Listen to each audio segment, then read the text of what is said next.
buat kalian yang masih stay home, saya ucapkan semangat ya. Memang ini adalah waktu yang susah ya, waktu yang sulit buat semua orang, semua kalangan ya, baik pemerintah maupun rakyat. Dan kita harus tetap berjuang untuk mengatasi keadaan ini. Seperti YouTube yang melakukan cuma kerja ya, tadi jadi kameramen ya. Tadi jadi kameramannya ya, untuk menghadapi virus corona ya. Dan jam 9 itu tidak berasal dari sumber informasi yang tidak dapat dipertanggungjawabkan. Tadi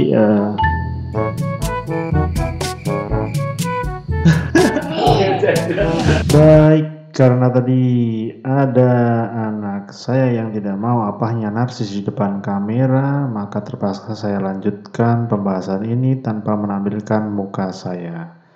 Halo, ketemu lagi dengan saya Ambro Mizan. Pada video kali ini saya tidak akan membahas mengenai virus corona tentunya, melainkan saya akan membahas tentang kebijakan terbaru YouTube yang bakalan berpengaruh bagi kreator. Okay, that said, let's dive into your specific questions.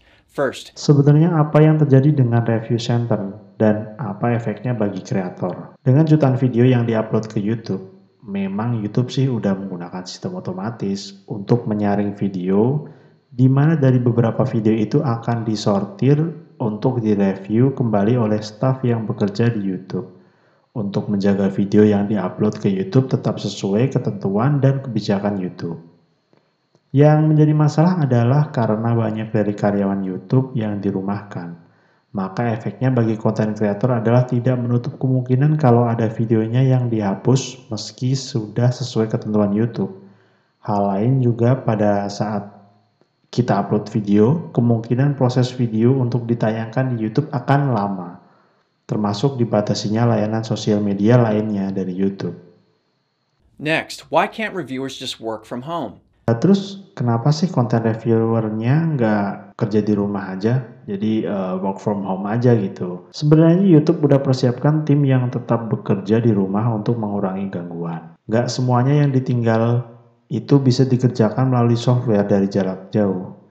Tetap ada teknisi yang terkadang memang harus standby untuk mengurusi secara fisik dengan hardware yang ada di kantor YouTube. Atau bahkan ada beberapa tim programmer yang perlengkapan dan otorisasinya memang harus dikerjakan di kantor. Sebagai contoh mungkin di kantor-kantor cabang atau server cabang di negara-negara di luar Amerika. Why are the automated systems making so many mistakes? Kenapa sering terjadi kesalahan di sistem otomatis YouTube? Itu kenapa meski YouTube telah membuat sistem otomatis yang baik, tetapi YouTube masih mempekerjakan staf reviewernya? Jawabannya, ya untuk mengurangi kesalahan dari sistem otomatis. Namanya juga sistem yang bikin manusia aja bisa bikin kesalahan. Will I get strikes on content that's removed during this time? Can't you just freeze the strike removal system? Akankah saya tetap mendapatkan teguran atau strike pada konten yang dihapus selama waktu ini? Kenapa nggak dihentikan dulu aja strike removal sistemnya atau sistem penghapusan teguran? Pada saat ini kalian nggak akan kena strike saat konten kalian terhapus oleh YouTube. Kecuali YouTube yakin bahwa konten videonya memang benar-benar melanggar ketentuan YouTube.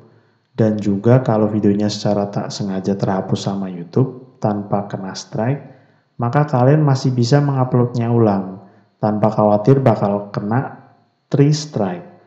Untuk penjelasan apa itu 3 strike, saya sudah siapkan videonya, kalian bisa lihat di pop-up atas atau saya kasih linknya di deskripsi bawah mengenai 3 strike. Why are you being stricter about video removals? Why not just let everything through? Kenapa sih mesti ketat banget kayak gitu? Kenapa nggak biarin aja semuanya bisa diupload tanpa ada penghapusan video? YouTube adalah ingin tetap menjaga semua pihak, baik konten kreator, perusahaan pengiklan, dan penonton agar tetap bertahan di industri ini. YouTube juga ingin agar konten kreator dapat berkreasi sesuai pedoman komunitas. Karena Yang terpenting adalah mencegah agar informasi yang berbahaya dan salah tidak tersebar secara luas. With these new service and support changes, if my video gets removed, how will I make money? Dengan perubahan baru ini, kalau video dihapus, gimana saya cari duit lewat YouTube? Anda tidak akan mendapatkan pendapatan pada saat video dihapus oleh YouTube.